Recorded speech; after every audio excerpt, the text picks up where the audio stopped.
আর কোটার ব্যাপারে তো আমি যথেষ্ট বলেছি, গতকালও বলেছি যে কি বাংলাদেশের মেধা যদি ধ্বংস করতে চায় তাহলে তারা যেভাবে সরকার চালাচ্ছে, যেভাবে ব্যবস্থা চালাচ্ছে, কোটা ব্যবস্থা সহ, তাহলে আগামী দিনের মেধাবী বাংলাদেশের কোনো সুযোগ নেই, বাংলাদেশকে সামনের দিকে দিয়ে যাওয়ার কোনো সুযোগ থাকবে না। কারণ আমার মনে হয় না আজকের রেজিমের মাথায় বাংলাদেশকে একটা মেধাবী রাষ্ট্র হিসেবে তারা দেখতে চায়, এটা আমার অন্তত মনে হচ্ছে না। কারণ মেধাবী রাষ্ট্র হয়তো এরকম একটি ফ্যাসিস্ট সরকারের পক্ষে খুব একটা সুখকর কিছু নাও হতে পারে। কারণ মেধাবীরা সত্যি কথা বলে, মেধাবীরা সত্যিকার পথে চলে, মেধাবীরা প্রতিবাদ করে, মেধাবীরা প্রতিরোধ করে। আমি ছাত্রদের একটি অনুরোধ করব, তারা যেভাবে কোটার জন্য লড়াই করছে, তাদের ভোটের জন্য তাদেরকে লড়াই করতে হবে, গণতন্ত্রের জন্য তাদেরকে লড়াই করতে হবে। ঢাকা শহর তো ডুবে যাবে, মেধাবী লোকজন তো আসতে পারছে না সামনের দিকে। যারা এই কাজকর্ম করে, প্ল্যানিং থেকে শুরু করে এটা বাস্তবায়ন পর্যন্ত করে, সেখানে তো কিছু মেধাবী লোককে উঠে আসতে হবে। দলীয় লোকজনকে দিয়ে যদি চালানো হয় তাহলে ঢাকা শহর ডুববে এবং সারা বাংলাদেশ ডুববে। আর আর্থিকভাবে, রাজনৈতিকভাবে তো এমনি ডুবে গেছে, এখন খালি আপনি পানির ডুবাটা চোখে দেখতে পাচ্ছেন, আর সব দিক থেকে বাংলাদেশ ডুবে গেছে। পুরো সাংবাদিকতার, গণমাধ্যমকে যেভাবে নিয়ন্ত্রণের মধ্যে এনে ক্ষমতা দখলের প্রক্রিয়ার অংশ হিসাবে এনেছে, সেটার থেকে সাংবাদিক ভাই বোনেরাও বেরিয়ে আসতে চাচ্ছে। সুতরাং নিশ্চয়ই তাদের একটা কমিটমেন্ট এখানে আছে, আমি বিশ্বাস করি। বন্ধুগণ, আজকের এই 31 দফাটা পরিষ্কারভাবে বলতে গেলে এটা হচ্ছে জনগণের, আমরা যে সবাই বক্তব্য রাখি যে বাংলাদেশের জনগণের মালিকানা ফিরিয়ে আনার কথা, অর্থাৎ মালিকানা তারা হারিয়ে ফেলেছে। এই মালিকানা কেউ হাইজ্যাক করেছে, এই মালিকানা কেউ কেড়ে নিয়েছে। তো বাংলাদেশের মানুষের মূল মালিকানা ফিরিয়ে আনতে হলে বাংলাদেশের রাজনীতিবিদদের, রাজনৈতিক দলগুলোর যে দায়িত্ব জনগণের প্রতি, সেই মালিকানা ফিরিয়ে আনার প্রক্রিয়ার অংশ হিসাবে একটি বড় বিষয় ছিল জাতীয় ঐক্য, রাজনৈতিক দলগুলোর ঐক্য। আরেকটা বিষয় ছিল ওই মালিকানা ফিরিয়ে দেওয়ার জন্য আমাদের কমিটমেন্টটা কি।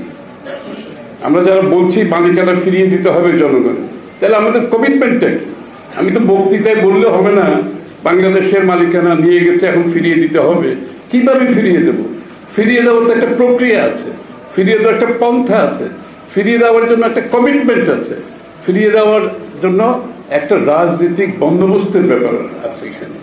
সুতরাং এই কথাগুলো আমাদের 31 দফায় আসছে, কিন্তু যে আমরা কিভাবে ফিরিয়ে দেবো মালিকানা। মালিকানা ফিরিয়ে দিতে হলে তাহলে সংবিধানে কি কি পরিবর্তন করতে হবে, মালিকানা ফিরিয়ে দিতে হলে আজকের বিচার ব্যবস্থায় কি পরিবর্তন আনতে হবে, আপনি সংসদের মধ্যে কি আপনি পরিবর্তন আনতে হবে, আপনি অর্থনৈতিক ব্যবস্থায় কি পরিবর্তন আনতে হবে, সামাজিক ব্যবস্থায় কি পরিবর্তন আনতে হবে, জনগণের অংশগ্রহণের জন্য কি পরিবর্তন আনতে হবে, সবকিছু মিলিয়ে। এবং সবচেয়ে বড় কথা হচ্ছে বাংলাদেশের সকল মানুষের জন্য রাজনীতিতে, অর্থনীতিতে, সর্বক্ষেত্রে একটা লেভেল প্লেইং ফিল্ড তৈরি করা, যাতে করে সকলে সমানভাবে অংশীদার হওয়ার সুযোগ পাবে, সেই বিষয়টা অত্যন্ত গুরুত্বপূর্ণ।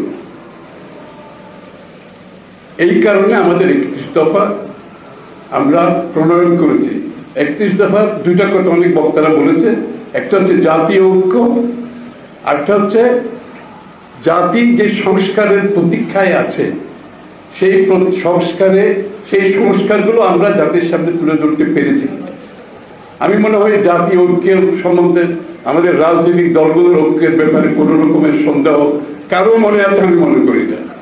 অনেকে বলেছেন যে আমাদের প্রত্যেকটি দলের নিজস্ব একটা ভাবনা, চিন্তা, নীতিমালা, আমাদের ফিলোসফি আছে, কিন্তু সব কিছু বাদ দিয়ে যে আমরা ঐক্যবদ্ধ হয়ে আজকের রাজনৈতিক সংস্কারের মাধ্যমে, রাজনৈতিক বন্দোবস্ত, নূতন বন্দোবস্তের মাধ্যমে রাষ্ট্রটাকে মুক্ত করার যে সংগ্রামে নেমেছি, এই ব্যাপারে কারো কোনো সন্দেহ থাকার কোনো কারণ নেই।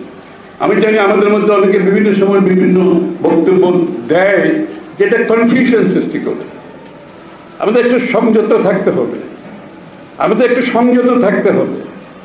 কারণ এই ঐক্য আবার চলে গেছে। আচ্ছা, এই ঐক্য কিন্তু খুব সহজে সৃষ্টি হয় না। এই ঐক্যের পেছনে অনেক কাঠখড় পোড়ানো হয়েছে। এই ঐক্যের পেছনে জাতির প্রত্যাশা পূরণে আমরা সকলে উপলব্ধি করতে পেরেছি এই ঐক্য ব্যতীত জাতীয় সংস্কার করা, নূতন রাজনৈতিক বন্দোবস্ত করার কোনো সুযোগ থাকবে না।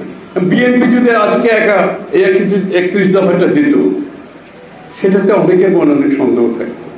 তাহলে যারা আজকে লড়ছে এই সরকারের বিরুদ্ধে, এই ফ্যাসিস্টের সরকারটা আমি বলতে চাই না, একটা রেজিমের বিরুদ্ধে, কারণ নির্বাচিত নয় আমি, সুতরাং সরকার বলা যাবে না, এই রেজিমের বিরুদ্ধে যারা লড়ছে, সকলের মধ্যে যদি একটা ঐক্যমত, যদি রাজনৈতিক ঐক্যমত হয়ে থাকে, তাহলে সংস্কারে ঐক্যমত না হওয়ার কোনো সুযোগ নাই এখানে। কারণ এই পরিবর্তন বাংলাদেশের আগামী দিনের, it should B A change for better. আগের সেই পুরনো রাজনীতি, ধাঁচের পর রাজনীতি, রাষ্ট্র পরিচালনা আর চলতে পারে না বিধায় আমরা সকলে ঐক্যমতের পরিপ্রেক্ষিতে শুধু এই ফ্যাসিস্ট সরকারের পতনের আন্দোলনে নয়, আমরা জাতির এই সরকারকে বিদায় করে আগামী দিনে বাংলাদেশের মানুষের হৃদয়ে যে পরিবর্তনের যে প্রত্যাশা, সেই প্রত্যাশা তুলে ধরতে পেরেছি কিনা। আমি মনে করি 31 দফা বিশদভাবে সেই কাজটি করতে পেরেছে।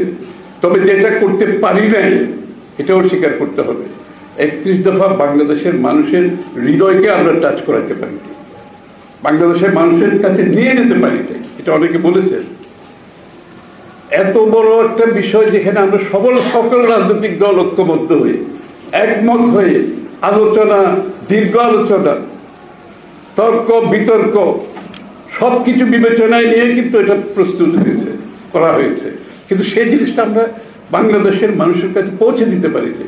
বাংলাদেশের মানুষের অনেকের চিন্তা, এরকম একটা ফ্যাসিস্ট সরকারকে বিদায় করে এরপরে যে তাদের যে প্রত্যাশা পূরণ হবে, এটা তো অনেকটা আমাদেরকে ওই একটা গ্যারান্টির মতো দিতে হবে। একটা নিশ্চিতভাবে মানুষ এটা বুঝতে হবে যে কি এই ফ্যাসিস্ট সরকার চলে যাওয়ার পরে আমাদের জীবনে পরিবর্তন আসবে।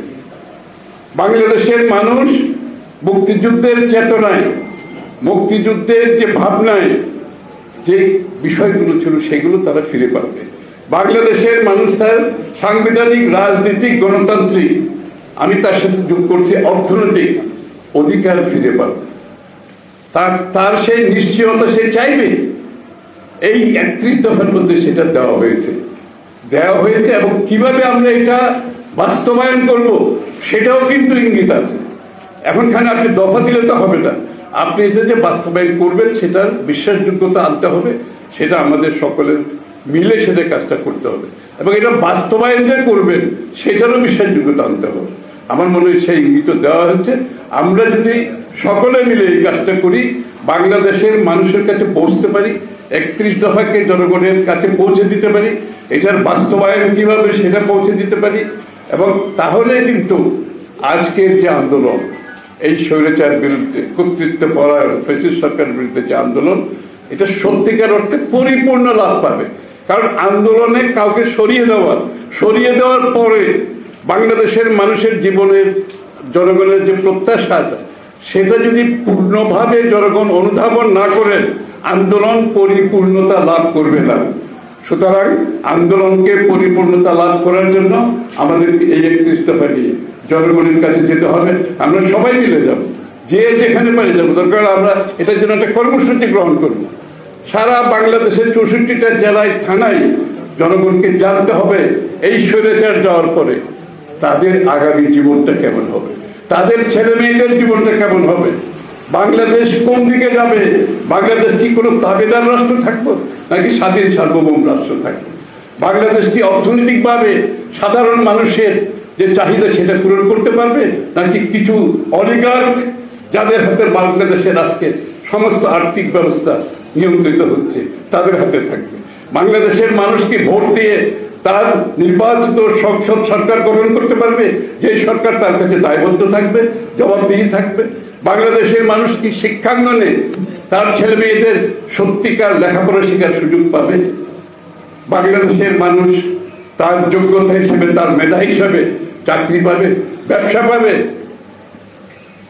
পেশাগতভাবে শিখে এগোতে পারবে? এগুলো তো মানুষকে আমাদের আশ্বস্ত করতে হবে।